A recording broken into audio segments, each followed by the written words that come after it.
Petrol போடலாம் ஃபஸ்ட்டுன்னு சொல்லிட்டு ஒரு பெட்ரோல் லோக்கலில் கிடச்சிது. அங்கே போயிட்டு பெட்ரோல் வாங்கிட்டு இதாங்க என்னுடைய லைஃப் டைமில் ஃபஸ்ட் டைம் நான் மவுண்டனில் சுடு தண்ணி வர்றது இங்கே மட்டும்தான். லே லடாக்கில்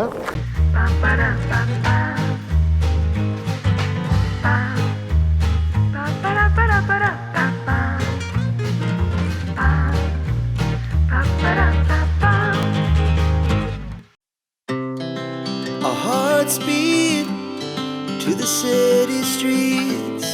We began to feel the fire. Dulquer home ஸ்டேலேருந்து கிளம்ப போகிறோம்.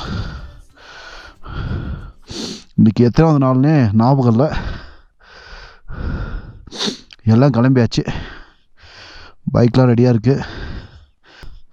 நராம் கிளம்பிட்டியா? யாரும் கிளம்பிட்டாரு.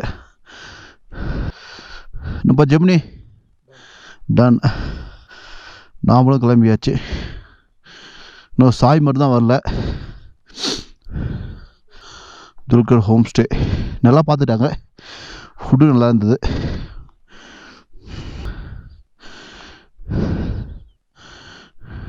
போயிட்டு பெட்ரோல் வாங்கிட்டு கிளம்பிட்டு தான். ஒரு லிட்டர் வந்து 154 ரூபா அங்கே லூஸில் விற்கிறாங்க. போயிட்டு ஒரு 5 லிட்டர் வாங்கி ஊற்றிட்டு அடுத்தது பாங் கிளம்பிட்டுருக்கோம்.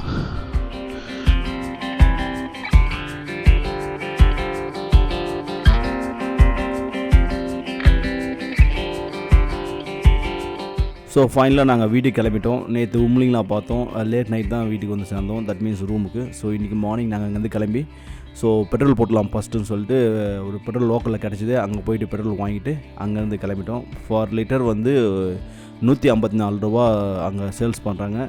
ஸோ 5 லிட்டர் தான் மினிமம் தருவாங்க. ஸோ அங்கே அது பெட்ரோல் வாங்கிட்டு அங்கேருந்து நாங்கள் எல்லாம் பாங் நோக்கி கிளம்பிட்டோம். ஸோ பாங்ன்றது மணாலி வர வழியில் ஒரு சின்ன ஏரியா.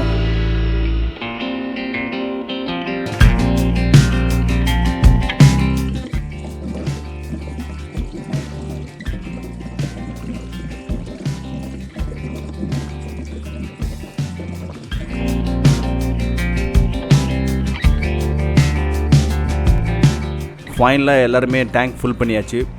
ஃபுல் பண்ணிட்டு எல்லாருமே கிளம்பிட்டோம் அங்கேருந்து. ஸோ இன்றைக்கி வந்து டெஸ்டினேஷன் வந்து பேங்கு.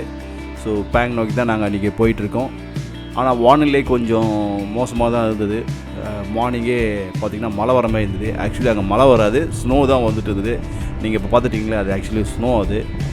ஸோ நாங்கள் எதையும் பொருட்படுத்தலை. எல்லாமே ரெயின் கவர்லாம் போட்டு போயிட்டே இருந்தோம். இப்போ நீங்கள் பார்க்குறீங்க இல்லையா, அந்த ஊர் பேர் என்ன தெரியுங்களா? ரேங்கோ. அந்த ஊர் பேர் ரேங்கோ தாங்க.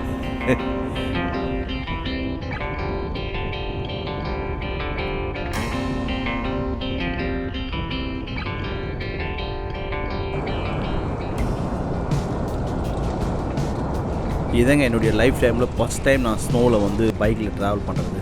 ஸோ ஸ்னோவை பார்த்தோன்னே கொஞ்சம் எக்ஸைட்மெண்ட் அதிகமாகிடுச்சு. பட் இன்னும் 2 டேஸில் இதை விட மோசமான ஸ்னோவில் போக போகிறோன்றது எனக்கு அப்போ தெரியல.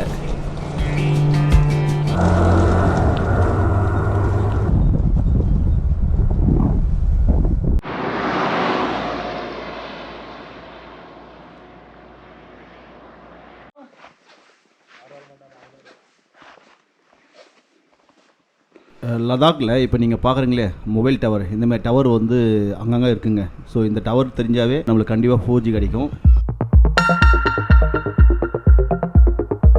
நான் பேசும்போது பார்த்திங்கன்னா மூச்சு அதிகமாக வாங்கும். அது காரணம் வந்து இங்கே இருக்க காற்றோடைய அடர்த்தி ரொம்ப கம்மி. அதனால் நான் பேசும்போது கரெக்டாக என்னால் சுவாசிக்க முடியாது. அதனால தான் இந்த பிரச்சனை. ஸோ மூச்சு வாங்கிட்டே இருக்கும். இங்கே பார்த்தீங்கன்னா அதான் சுடு தண்ணி ஏரியா. இங்கே பாருங்க, ஃபுல்லாக இருக்குங்களா, தண்ணி வந்து கீழே வந்து சுடு தண்ணி ஆட்டோமேட்டிக்காக வருது. இது சுண்ணாம்பு போல இருக்குது. உள்ளே போய் பார்க்கலாமா வேண்டாமான்னு தெரில. வாங்க போய் பார்த்துட்டு வருவோம் எப்படி இருக்குண்ணே. ஹிமாலயாவில் சுடு தண்ணி, ஹிமாலயன் மவுண்டனில் சுடு தண்ணி வர்றது இங்கே மட்டும்தான். லே லடாக்கில். இந்த ஏரியா பேர் மறந்துட்டேன். நான் உங்களுக்கு ஸ்க்ரீனில் போடுறேன் பாருங்கள். சுடு தண்ணி வந்து பூமியிலேருந்து ஆட்டோமேட்டிக்காக போய் வளர்த்து இங்கே தான். எனக்கு தெரிஞ்சு இந்தியாவிலே இங்கே தான் இருக்குதுன்னு நினைக்கிறேன். நான் தண்ணி தொட விரும்பலை. ஏன்னா தண்ணி இங்கே பாருங்கள், சுண்ணாம்பா இல்லைனான்னு தெரியலுங்க. எப்படி இருக்க பாருங்க. நாற்றடிக்குதுங்க ஒரு மாதிரியா நாற்றடிக்குது பாருங்க. எல்லாமே தண்ணி விதம் தான் இருக்குமா.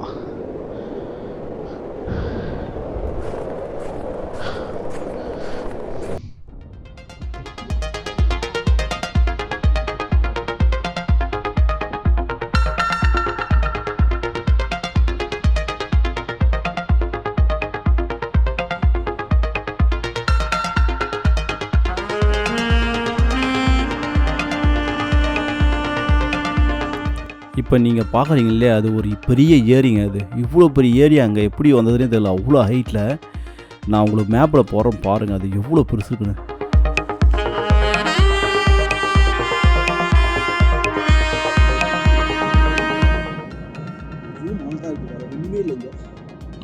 ஆனால் சரியாக குளிருது, செம குளிர், தாங்க முடியல குளிர். ஸோ இந்த ஏரியோட எண்டில் வந்து ஒரு ஹோட்டல் பார்த்தோம், சின்ன கிராமம் இருந்தது. அங்கேயே லஞ்சு முடிச்சுட்டு நாங்கள் அதுக்கப்புறம் பேங்க் போகிறதுக்கு கிளம்பிட்டோம்.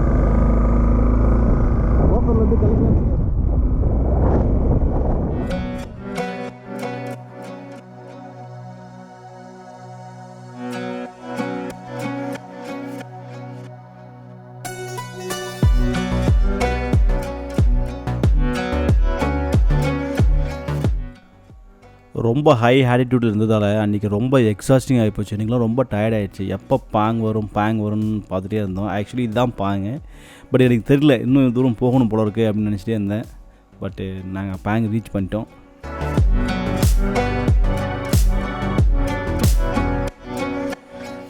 ஸோ ஃபைனலாக ஈவினிங்குள்ளே நாங்கள் பேங் வந்துவிட்டோம். 4:30க்குலாம் வந்துவிட்டோம். ஸோ அதுக்கப்புறம் சர்ச்சு போயிடலான்னு சொல்லிட்டு நம்ம பசங்க சொன்னாங்க. பட் எனக்கு அதில் விருப்பம் இல்லை, அன்றைக்கி ரொம்ப டயர்டாக இருந்தது எனக்கு. ஸோ இங்கேயே ஸ்டே பண்ணலான்னு சொல்லிட்டு ஹானில் ஸ்டே பண்ணோம் இல்லையா, அவங்களுடைய பிரதர். ஸோ அவர் கடையிலேயே அன்றைக்கி நைட்டு ஸ்டே பண்ணிட்டோம். ஸோ அதுக்கப்புறம் தாங்க சம்பவமே இருந்தது. ஆனால் அன்றைக்கி நைட்டு சரியான கூறுங்க, ஒரு மாட்டு கொட்டையில் படுத்து தூங்கணும் மாதிரி தாங்க ஃபீல் இருந்தது அன்றைக்கி தூங்குனது எனக்கு. இன்றைக்கி வீடியோ இவ்வளோதாங்க. நெக்ஸ்ட் வீடியோவில் பார்க்கலாம். லைக் பண்ணுங்கள், சப்ஸ்கிரைப் பண்ணுங்கள், உங்கள் ஃப்ரெண்ட்ஸுங்களுக்கு என்னுடைய வீடியோ ஷேர் பண்ணி விடுங்க. Thank you so much.